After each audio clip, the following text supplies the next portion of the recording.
I think the disconnect with airplay is every time we're in the air, it looks like this, and I'll try to just find one aerial.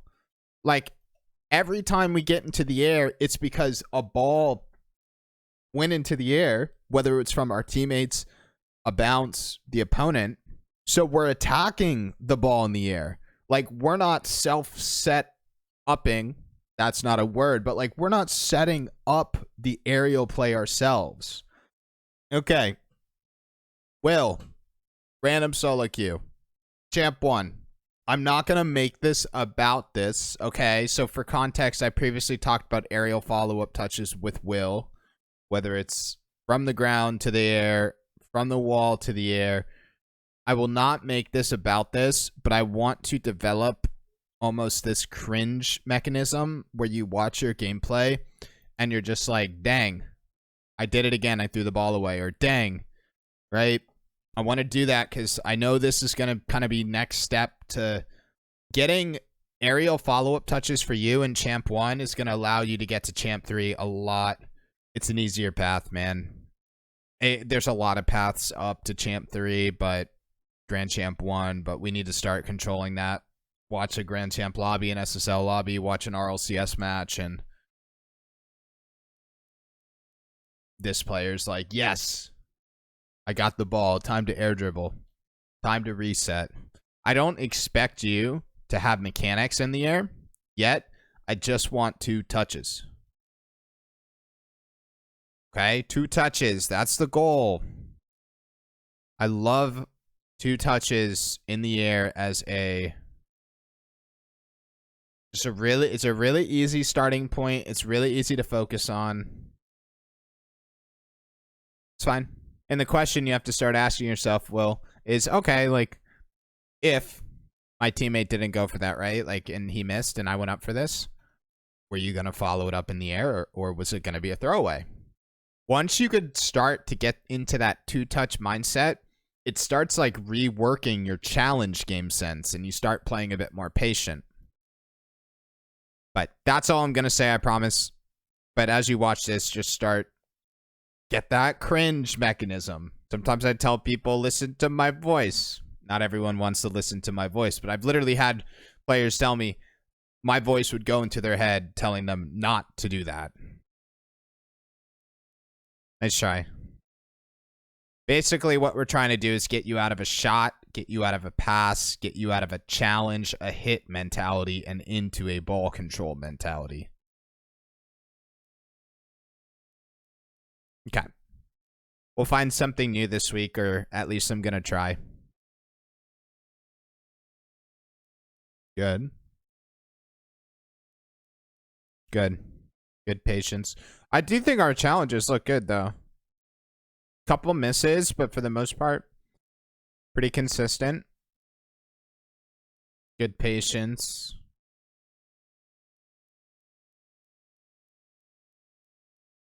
Okay, so there's a couple things. Part of me is anchoring on this aerial stuff, and maybe we have to get into the setup. I don't know. I'm just going to start saying stuff, and maybe I build on it, maybe I don't. With aerial stuff, we need to be able to hit this, take it around, take it back. We need to hit a grounder up the wall. I know you're trying, like, you're kind of caught between decisions right there. I get that. But, like, the same thing happened right here in a way where, like, you did your thing and, like, drift, cut, pop into air dribble is totally an option. But, like, I want us to start, and I know this dude's challenging, okay? Like, for all the big brain Rocket Leaguers, I know if he hits this up the wall, he's probably going to 50. But for practice purposes, we need to start being able to hit these up the wall, just like a little grounder. Same thing back to our defensive corner, taking the ball around, hitting a grounder back, and then air dribbling up from the corner or hitting it out this way. It's almost like, I think the disconnect with airplay is every time we're in the air, it looks like this, and I'll try to just find one aerial. Like, every time we get into the air, it's because a ball went into the air, whether it's from our teammates, a bounce, the opponent. So we're attacking the ball in the air. Like, we're not self-set upping. That's not a word, but like, we're not setting up the aerial play ourselves. And I think like maybe, at least in this replay, the reoccurring situation, like hitting grounders up the sidewall, through the corner, back across, easy. I don't know if I want to build on that. I really think airplay is the biggest obstacle for you. And the reason I say that is because you can air roll, Will. Like, you don't have really good air roll control, but like, you can air roll. There's a lot of obstacles to getting in the air. Some people can't set up. Some people can't air roll. Some people are literally paralyzed with fear. They don't want to get in the air because they're going to make a mistake. I really feel like for you, it's the setup. It's the self setup. Okay. The other thing.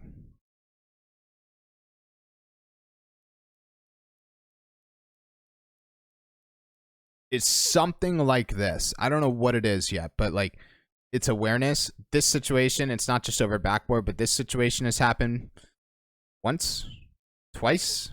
This was sketchy. I think there was another moment too, but this is sketchy, man. Like, you have a sixth sense, right? Like, you're like, okay, I would hope this is how your brain is processing information right now. I would hope. Okay, I see Leica, right? I see this dude all the way in the back, right? All the way in the back. Okay, he missed the demo. That dude challenged the ball. And it's like, you have this sixth sense, right? This is game sense, right? Like that, okay, I can play a 50 here. I could bait this player in, or I'm going to give space. And that's why you take your time. But like, it's this awareness POV that kind of bugs me. And like, I feel like if this player was more mechanical, you would be scored on because you wouldn't have realized it. Like, see how long it takes them to jump? And I know the ball is ricocheting from the backboard, like super fast, so like they don't get their perfect aerial. But like at a higher level, this dude is insta flipping up, so he's gonna get to this position a lot quicker. That's gonna happen. He's already like here probably because they're flipping, and then they're dusting you. And I feel like it's this awareness thing, and I don't know what it is. I know it has something to do with awareness, but it's similar to this, where like you think someone's going and they're not going. And I know this is tough. So I don't know if it's like slightly tweaking a rotation to increase awareness, if it's getting comfortable toggling ball camera. Not sure. Those are like the two major things bugging me. Good goal, way to punish. And like the reason I'm talking about airplay again, and I hate to be annoying, but like this dude freaking gets scored on because he can't fly. That's simple. Yeah, there's other stuff breaking down, but that's how Rocket League works. What it comes down to, he just can't fly. Now, Will, you could fly. You could air roll. We just need to do it more. When you start getting on the wall and in the air more, it almost changes the way you play Rocket League. The way you move the ball up the field, the way you play defense, the way you do mechanics, the way you manage your boost. That's why it's an obstacle for players. I'm not expecting you to do it in a week. There may be weeks, man, when I pick this apart, and I'm going to try to like give you a couple different things today, so we're not just like, you know, hard focusing air. That's boring. But just to understand the importance. Good. Very good.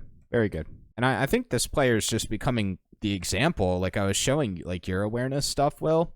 And I will come forward with a solution, okay? It's one thing to talk about a problem, another thing to detail out a solution. But like this player is struggling with air, right? Like this was the player who got scored on before. And this guy has the awareness problem as well. Right? Like, and the reason this player is having an awareness problem right now is because if you could see this, then props to you. I hope you could see this. I know they're on ball cam, but their car is narrowly tracking the movement of the ball. Look at the nose of the car.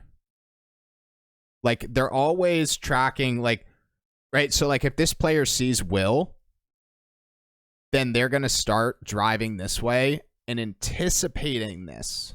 But look at their car. They're only reading this. They're only reading that. And then they get beat. And it's like a similar awareness problem. And I don't know if it's with you, Will, where you get too hard focused on the ball.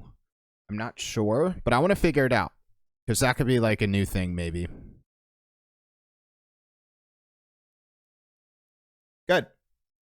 And don't get me wrong, Will. I like this decision. There's no follow-up, but this is a good shot. This is a good shot. It's a good beat on the challenger. If you went to corner double that, which you can't really do at champion, it would have been 50. This is a good play. Like, I still want you to shoot. I still want you to pass. Maybe I can... Okay, let's see if I can find examples for this. Maybe we hard focus. You're playing a second, third man in the midfield. I'm going to try to show an example for this, hopefully. And you're hitting it up the wall, hitting it up the wall, hitting it to the corner, and that's how you set up your airplay. I almost want to get into the problem of going for air too much in the corner. It's not like the best place to go for air, but I feel like we need to start making new problems. Just a bunch of like second, third man, cutting, patience. You know, maybe you're a first man, become a second man, you cut, or you're playing a patient third man like you are right now. Hit it up the wall. As well as grounders, hit it over backboard. Follow-up touch, okay? Follow-up, not just hit. Follow-up, 2 touches. Hitting it up wall. Saving into boost, up the wall. We need to get up the wall more. Just, I think the simple way to tackle this, man, is hit grounders up the wall. Everywhere. Offense, defense, just hit a grounder. Nice try. Go get our boost. It's fine. I don't think there's anything we could have done. Someone trolled. Trolled isn't the right word. I'm fine with you pushing for boost right here. This was unnecessary, but that's fine. Someone made a mistake. I think it was it was that player. I mean, yeah, a little risky, but don't want to beat that to death. I think you're fine to push for that boost, to be honest. I wonder if our awareness is happening on the goal line. It's fine. I think that's the same player who took that bad 50 before. All G. Yeah, I wonder if our awareness is happening on the goal line. I mean, this is part 1. Will, I want you to practice in free play or training packs or in-game, whatever you want to do. I'm not going to micromanage your workflow. Yeah, I mean, just focus on, you need to get a soft touch. You need a soft touch. There's a lot of ways to get a soft touch. Let's say you're supersonic. Okay, you're supersonic. You don't break, but you coast. And because you're going up a wall, then it naturally slows you down to a speed to where you can get a soft touch. That's one way. If you're kind of like a break dude, and that's how we need to learn, we could refine that later. I don't really want to nitpick how we're doing it. We just need to start. We're not trying. That's the thing. We're not trying. I want to see you go for things, 2-touch air dribble, and fail. And then we could rework the nitpicky stuff. Yeah, I mean, I'm kind of a coast type of player. Because, like, if you're breaking, I mean, no, don't break. Coast, please. I don't think I've ever braked. I think you need to coast. I don't have my controller with me, nor do I actively grind the game. But don't break. Coast. You could hold gas, yeah. Hold gas. I wouldn't get obsessed over the nitpicky details. Some plays maybe you need to hold gas, maybe other plays you hold gas. Okay, I don't think I ever let my let my finger off the gas button, okay? Yeah, just don't boost. Anything but boost, anything but break. Practice, please. Get your grounders up the wall. And I think on defense, man, I'm trying to find. I'll go back, but I think we need to. I think we need to get on the backboard more, and I think we need to cover the midfield more. So it's anything but the goal line. I think our awareness problems are rooted in a autopilot rotation to goal line, and then that's what's causing a loss of awareness for who's challenging us. And I think we could just like take rotations and cover the midfield directly, or get on that backboard a little bit more so you have a height advantage. And I think that would be maybe something to help with that defensive awareness. And like, let's it's not the best example, but like, let's brainstorm, Will. Like, how do we get on the wall more? Like, okay, you shot, like you ricocheted it. I guess this guy can get it, but like, let's hit a grounder up here and go for like a low boost 50 on the wall and take out 2 people. Option. I'm not saying that's like a more efficient option, but like, I want you to start hitting grounders up the wall. I think that's what we need to do. Like, you're fine with aerialing when the ball's in the air, but like, we need to start setting up more wall play or air play. Get out of a shot, get out of a pass mentality. It's a good job. This is good. Very good. Very good. Because like, and I love that, dude. I love that. It's just we're only in the air when the ball's in the air. We never self-set up. Good. This was solid, man. It was consistent. I'm more so building on the previous weeks.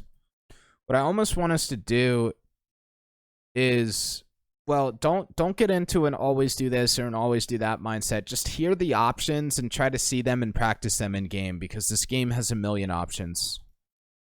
Disregard this player for this play. Instead of playing a back post or playing a goal line, play like right here, so that you have that option to challenge mid or option to dive the goal. Go up backboard so that you have height advantage. Or have a rotation go directly to the midfield. I want to almost get out of a goal line sit kind of play style. And it's like you're creeping here, or you're creeping here, like lurking. And it's kind of like a play timing thing. It's more midfield on defense. And it's like back post, right? Like, so that you could save this with momentum or dive this with momentum. Or you're actually covering the zone or covering the zone. And I need you to start picking apart air. Grounders up the wall, set up, soft touch control. You have the air roll. You can be in the air. If you want to practice coasting up the wall, but like, I personally don't think that's the problem. I just don't see you making the decision to control the ball. That's where I'd leave it. It's definitely like building. I really want to see more efforts, brother. And I'm not trying to like downplay you. Like, that was a consistent replay, but I mean, you have all of this game sense that we're missing. Our game sense on the ground is hard capped by the fact that we're not on the wall. We're in the air, right? Like, we're missing so much of the game that we can't work towards until we start like trying to control, trying to set up, making those mistakes, and then we kind of work through that. So just kind of trust the process. I know it's not like fancy advice, but try. If you need to play ones to get more open space or twos to get more open space, casual ones, do it, please. Also, free play. And here's a training pack. I mean, if you're a training pack person, but I'm a big fan of free play. Dude, play ones and just hit the ball up the wall every single time. Play casual ones, do that. Like, don't care about your rank. Do it to practice mechs.